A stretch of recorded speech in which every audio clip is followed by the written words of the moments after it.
Hello viewers راځئ چې نن زده کړو د انګلیش نوې فقرې with پښتو translation زموږ سره د پښتو سنټنسز دي مهرباني وکړه زر ویښ شه سحر اوبه وڅښه خپله خوله په سمه توګه وینځه هغه زما سخت کار خوښوي او داسې نورې ډېرې فقرې او د هغې انګلیش زده کړئ په دې ویډیو کې ویډیو کمپلیټ وګورئ او چینل سبسکرایب کړئ سنټنس دی Please wake up early.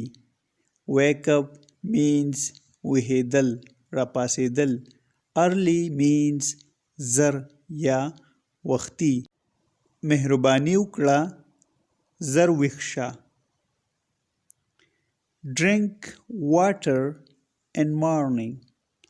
Drink water in morning. سحر اوبه وڅښئ سحر اوبه وڅښه Wash your mouth properly. Properly means په صحیح طریقې سره خپله خوله په سمه توګه یا په صحیح طریقې سره وینځه She likes my hard work. Hard work means سخت کار یا محنت She likes my hard work. هغه زما سخت کار خوښوي Just came. Just came.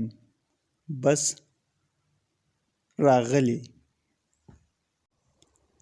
Just leave. Leave means پرېښودل Just leave. یوازې پرېږده بس پرېږده Don't enter. Enter means داخلېدل Don't enter. داخل مه کوئ Good job. Good job means ښه کار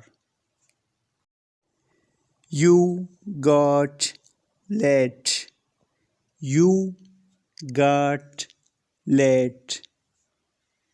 تو ناوخته شوې Late means ناوخته She came past. Past means تیز She came past.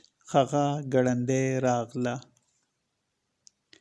I need money. Need means ضرورت یا اړتیا زه پیسو ته اړتیا لرم She was working.